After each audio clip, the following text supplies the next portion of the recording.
Eh bien, je pense que j'ai vraiment choisi le bon jour pour filmer parce que cette nuit, on a perdu plus de 10 degrés. Il y a un petit vent frais là dehors. Je revis.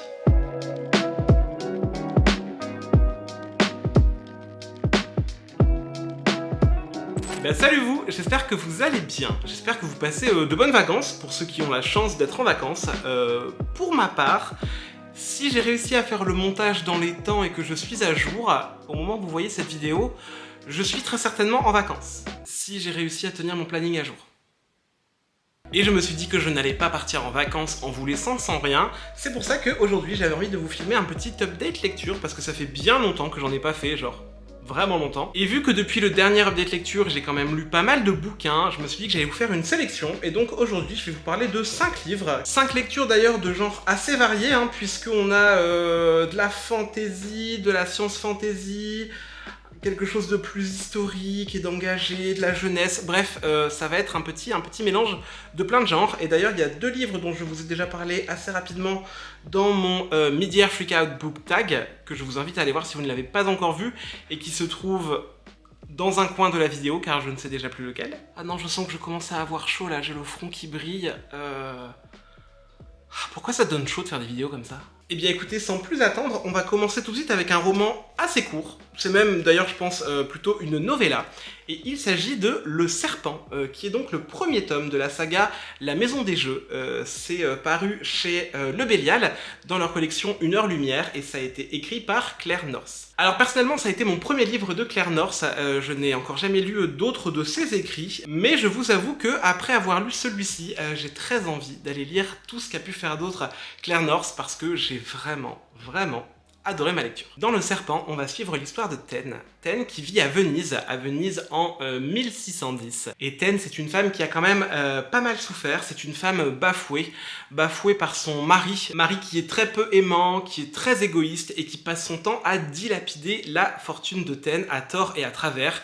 Et elle se retrouve un petit peu enfermée chez elle à faire la bonne. Et c'est vraiment pas une vie de rêve. Sauf qu'un jour, la vie de Taine va prendre un tournant assez radical quand son mari va la traîner jusqu'à la Maison des Jeux. Et où elle va découvrir qu'il est peut-être possible pour elle de changer de vie. En gros, la Maison des Jeux, c'est un établissement très spécifique, c'est un genre de casino où les gens peuvent venir pour faire fortune, ou au contraire, pour dilapider toute leur fortune, comme le fait le mari de Taine. Sauf que dans la Maison des Jeux, il y a 2 loges. Une loge qui est là pour jouer de l'argent, et une deuxième loge, la Haute Loge, qui n'est réservée qu'à un certain public, qui est réservée à certains initiés. Et dans la Haute Loge, on va plutôt venir jouer des pions sur une carte grandeur nature, puisque va s'y jouer des intrigues propres à la ville de Venise, mais pas que. Et lorsqu'on se rend dans la Haute Loge, ce n'est pas son argent qu'on peut perdre, mais plutôt sa vie. Ou alors on peut gagner une vie de rêve, une vie de changement, une vie de pouvoir et de succès. Taine va donc être invité dans la Haute Loge et on va lui proposer de jouer donc à un jeu grandeur nature qui aura pour décor la ville de Venise, jeu pour lequel elle pourra déplacer et user de pions qui sont symbolisés par des cartes de tarot, mais qui sont incarnées par des vraies personnes au sein même de la ville de Venise. Et Taine va rapidement se rendre compte qu'elle risque d'y laisser certaines plumes. Je ne peux clairement pas vous en dire plus, puisque le livre est assez court, il fait 154 pages, ça se lit très vite, je l'ai lu personnellement en une après-midi, et j'ai juste adoré. C'est une lecture vraiment haletante, qui est pleine de coups bas, pleine de rebondissements. J'ai adoré le personnage de Taine et j'ai aussi adoré tous les personnages qui croisent sa route et tous les personnages qu'elle se retrouve à contrôler malgré elle. Et voilà, j'ai vraiment adoré la manière dont la ville de Venise était dépeinte. J'ai adoré tous les enjeux qui se jouent autour de la partie de Taine. Et voilà, j'ai trouvé que c'était magnifiquement écrit, j'ai trouvé que c'était prenant, j'ai trouvé que l'écriture était recherchée sans pour autant être trop alambiquée. La narration, je vais pas dire qu'elle est complexe, mais ce n'est pas une narration qu'on a l'habitude de lire. Le livre demande quand même un certain niveau d'aisance, demande à être assez concentré. Pour moi, c'est pas une lecture de plage. Mais c'est une lecture dans laquelle on a envie de s'investir, c'est une lecture où nous-mêmes, en tant que lecteurs, On essaye de comprendre quels sont les plans de chaque camp, comment les pions sont déplacés, quelles idées machiavéliques ont chacun des opposants Athènes dans leur tête. Et voilà, je me suis vraiment délecté de cette lecture, j'ai adoré. Et je vous conseille vraiment de vous lancer si vous appréciez les lectures et les livres de fantasy avec des intrigues de cours, avec vraiment des machinations, des complots, des coups bas, des coups qu'on essaye de prédire à l'avance, sauf que quelqu'un aura déjà prédit le fait qu'on allait le prédire. Bref, j'ai trouvé vraiment que c'était très recherché, que c'était parfaitement exécuté, et voilà, je vous le redis, mais je vous le conseille, j'ai adoré, et maintenant j'ai très hâte de lire le second tome. Je ne sais pas s'il y aura 2 ou 3 tomes. Personnellement, j'imagine ça comme une trilogie, même si ce premier tome, j'ai trouvé, se suffisait à lui-même, et ça se termine pas sur un cliffhanger de malade qui donne envie de lire la suite. On a quand même une première histoire qui est posée, qui est bouclée, mais qui laisse la voie à une certaine suite. Petite pause hydratation, parce que parler, là, ça me donne soif. Et on continue avec une seconde lecture que vous avez peut-être faite avec moi, puisque c'était la lecture commune du mois de mai, et je vous parle bien évidemment de la saga Les Maîtres Enlumineurs de Robert Jackson Bennett. J'ai lu ce premier tome durant le mois de mai, et autant vous dire que j'ai passé un super bon moment. Dans Les Maîtres Enlumineurs, on va suivre principalement le personnage de Santhia, qui évolue dans la ville de Thévan, ville qui est assez étrange et où il ne fait pas bon vivre, puisque la ville de Thévan se découpe en plusieurs districts qui sont eux-mêmes contrôlés par des maisons marchandes, et quand vous ne vivez pas dans un district, eh bien vous vivez un petit peu dans un no man's land, en plein dans la ville, un no man's land où aucune loi ne s'applique et où la seule loi qui est en vigueur est la loi du plus fort. Vous imaginez donc bien que Santhia ne vit pas dans un district et donc qu'elle n'a pas une vie très facile. Et un jour, Santhia va être missionnée pour aller dérober un artefact très singulier dans un coffre, un artefact qui n'est autre qu'une clé. Sauf que lorsque Santhia va s'emparer de cette clé, elle va vite se rendre compte que cette clé a certainement le pouvoir de changer le monde tel que Santhia le connaît, et qu'elle s'est retrouvée un petit peu malgré elle engagée dans un conflit avec des enjeux qui la dépassent clairement. Ce premier tome des Maîtres Enlumineurs, ça a vraiment été une super découverte. C'est un livre qui est bien rythmé, qui est bien écrit. D'ailleurs, je ne vous en ai pas encore parlé, mais quelque chose que j'ai beaucoup aimé dans les Maîtres Enlumineurs, c'est le système de magie, que j'ai trouvé très astucieux, très bien écrit, très bien fait. En fait, dans les Maîtres Enlumineurs, on a une magie qui repose sur ce qui s'appelle l'enluminure. Et l'enluminure, c'est le fait de noter des glyphes magiques et de leur insuffler un certain pouvoir pour que les objets puissent s'animer d'eux-mêmes et donc agir selon les règles qui sont écrites sur leurs glyphes. Par exemple, je vais noter un glyphe, ou une glyphe, je ne sais pas. Bref, je vais marquer avec une enluminure une roue en lui ordonnant de tourner pour toujours, ce qui fait que, eh bien, on va pouvoir créer des chariots qui roulent tout seuls dans la ville, un peu comme des taxis qui vont mener les personnes d'un point A à un point B. J'ai trouvé que c'était une magie qui était très proche, en fait, de l'informatique. On va noter des formules comme des formules informatiques qui vont dire à tel ou à tel objet de quelle manière est-ce qu'ils doivent se comporter, et j'ai trouvé que c'était très astucieux parce qu'au final c'est une magie qui est capable de tout faire, et j'ai trouvé que les possibilités étaient infinies et que c'était très bien exploité dans ce premier tome. Et vu ce qui se passe à la fin, il y a de grandes chances pour que ce soit encore mieux exploité dans la suite. D'ailleurs, je terminerai en vous disant que Santhia n'est pas une voleuse comme les autres, puisqu'elle possède une faculté, une capacité assez singulière, puisque Santhia, elle est capable d'entendre les objets quand elle est près d'eux ou quand elle les touche. Ce qui fait qu'elle peut savoir quelle fonction a un objet lorsqu'elle le touche. Et le jour où elle va dérober la fameuse clé, dont je vous ai parlé un petit peu plus tôt, elle va se rendre compte que cette clé peut parler et que cette clé a une conscience. Et voilà, vraiment je ne vous dirai rien de plus parce que j'ai pas envie de vous spoiler. D'ailleurs, rassurez-vous, hein, là ce que je vous ai dit c'est quelque chose qui se passe dans les 50 premières pages à peine, sur un livre qui en fait 630, donc voilà, ne vous inquiétez pas. Je vous le redis donc, une super découverte. Je ne sais pas encore quand est-ce que je vais lire le tome 2, je pense que je ne vais pas trop tarder pour ne pas oublier tous les tenants et aboutissants du premier tome, mais croyez-moi que j'ai très hâte, d'autant plus que le tome 2 m'attend déjà dans ma bibliothèque.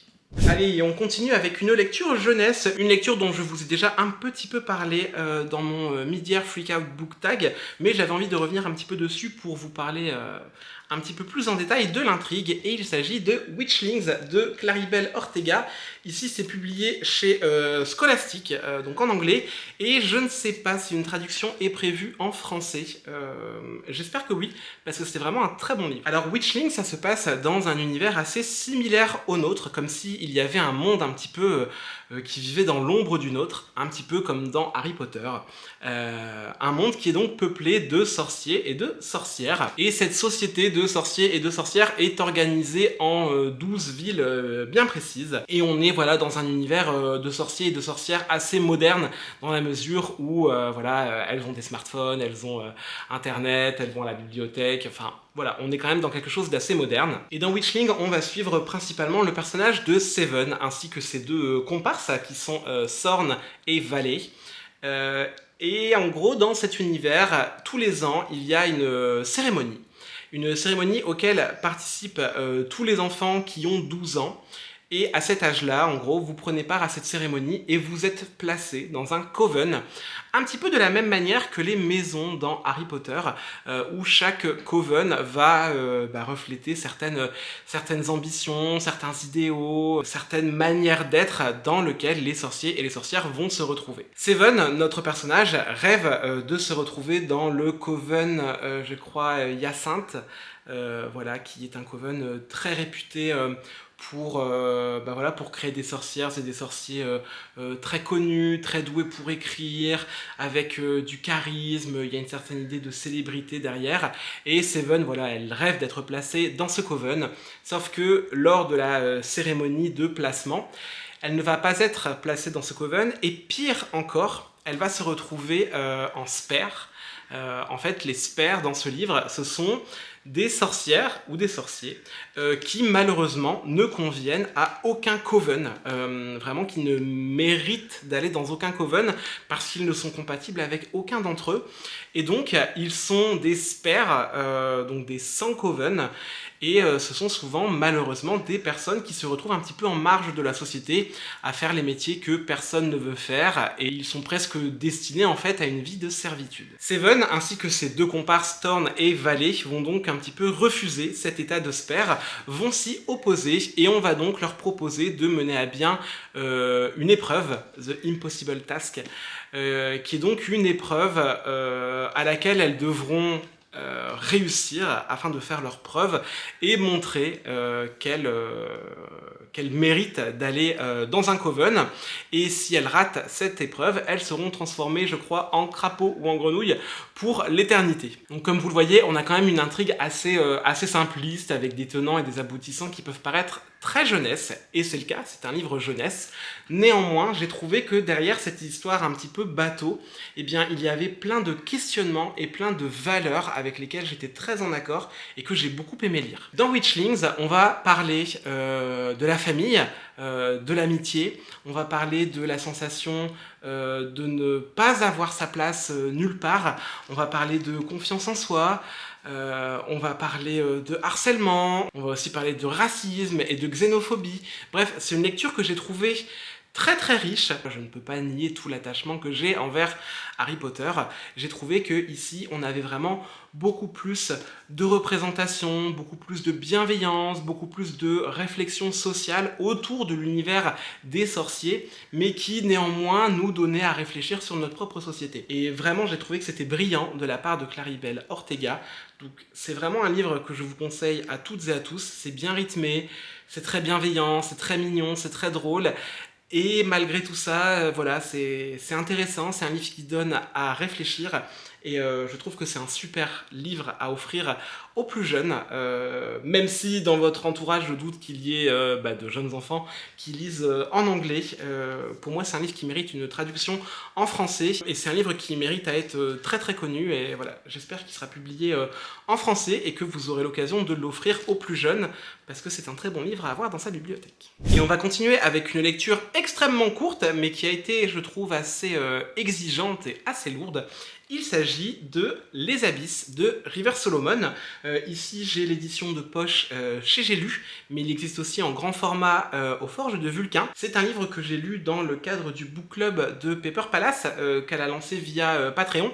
D'ailleurs je vous invite à nous rejoindre parce que c'est une communauté hyper bienveillante et intéressante et hyper cool à suivre. Les Abysses de River Solomon, c'est un livre assez engagé qui part d'un postulat assez simpliste. Souvenez-vous, mais à l'époque du commerce triangulaire, les Européens descendaient en Afrique pour capturer des esclaves noirs, puis traverser l'océan pour les amener aux Amériques et pour les revendre donc en tant qu'esclaves. À l'époque, sur les bateaux, quand on se rendait compte qu'une femme donc noire était enceinte, on se rendait compte qu'elle ne valait plus rien puisque une esclave enceinte, ça ne valait pas un sou. Et donc, bien souvent, ces femmes étaient jetées, encore vivantes, à la mer. Et bien ici, River Solomon a imaginé que ces femmes n'avaient pas péri dans les eaux, mais avaient pu donner naissance à leur enfant, et que, parallèlement à nous, s'était développée une autre humanité, une humanité un peu différente de la nôtre, puisque en fait, elle imagine ici un peuple de sirènes,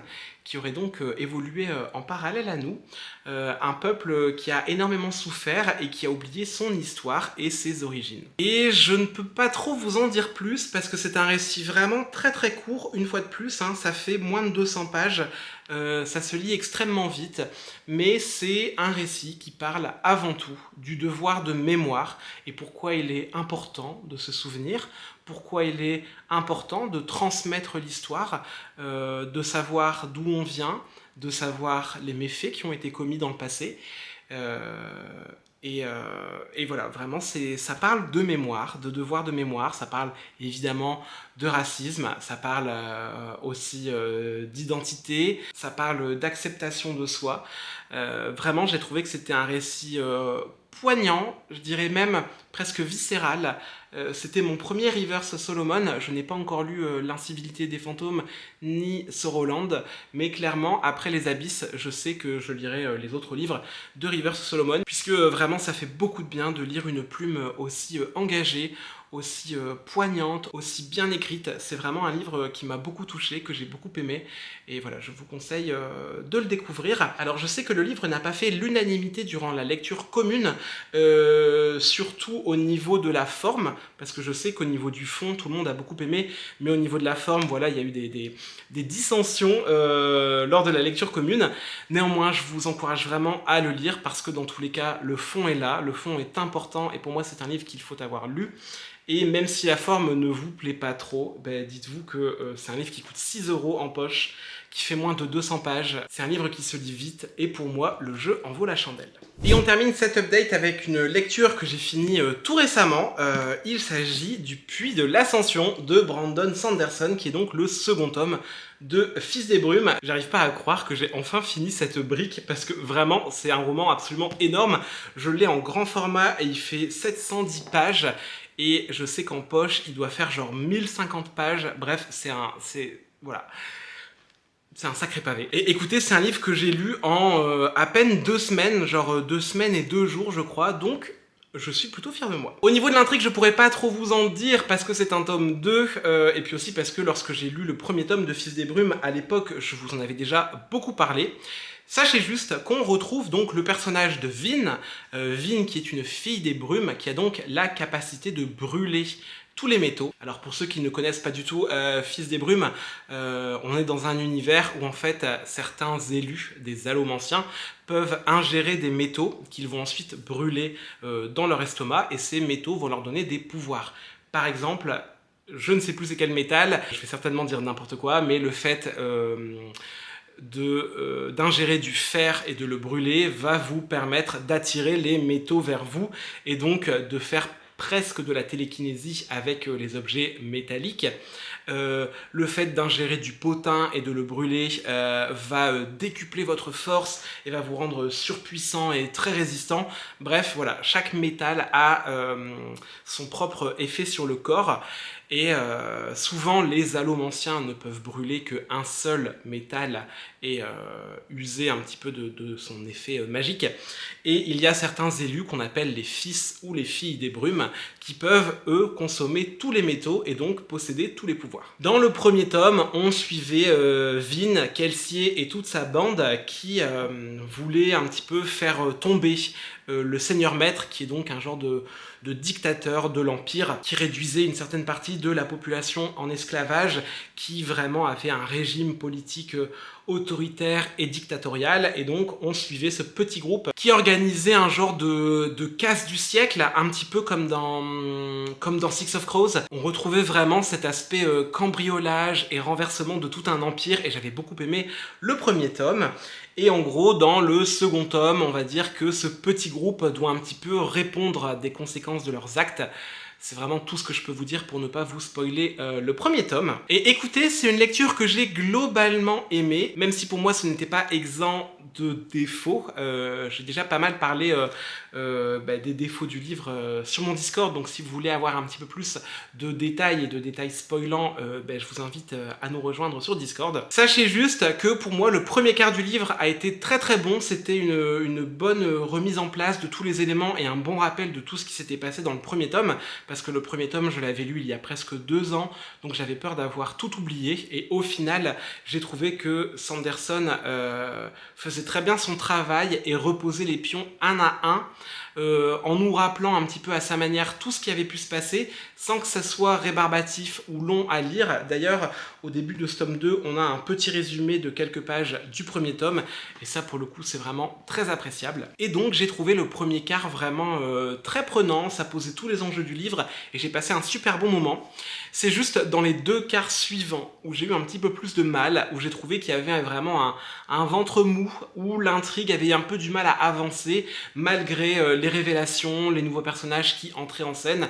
D'ailleurs, la plupart des nouveaux personnages, je les ai juste adorés, et ça vraiment niveau casting, j'ai trouvé que Sanderson avait fait un travail exemplaire. Mais au niveau de l'intrigue globale, voilà, j'ai trouvé que c'était un petit peu long, il y avait des passages où je me disais bon c'est cool là, mais s'il vous plaît qu'on passe la deuxième quoi, parce que c'était vraiment lent. Et on va dire que tous ces problèmes, je les ai complètement oubliés dans le dernier quart du livre, qui est absolument dingue. J'ai adoré la fin, on a des scènes d'action incroyables, bien que un petit peu courtes. J'aurais bien aimé que ces passages vraiment dingues soient un petit peu plus longs, quitte à rétrécir un petit peu ce qui se passait en milieu de roman. Et au global, j'ai quand même trouvé que ça fonctionnait très très bien, la fin est incroyable, j'ai juste hâte de lire le 3e et dernier tome de cette première trilogie Fils des Brumes. Donc on va dire que, au global, c'était quand même une très bonne lecture. J'ai beaucoup aimé retrouver tout cet univers que j'aime beaucoup, tous les personnages que j'aime vraiment bien.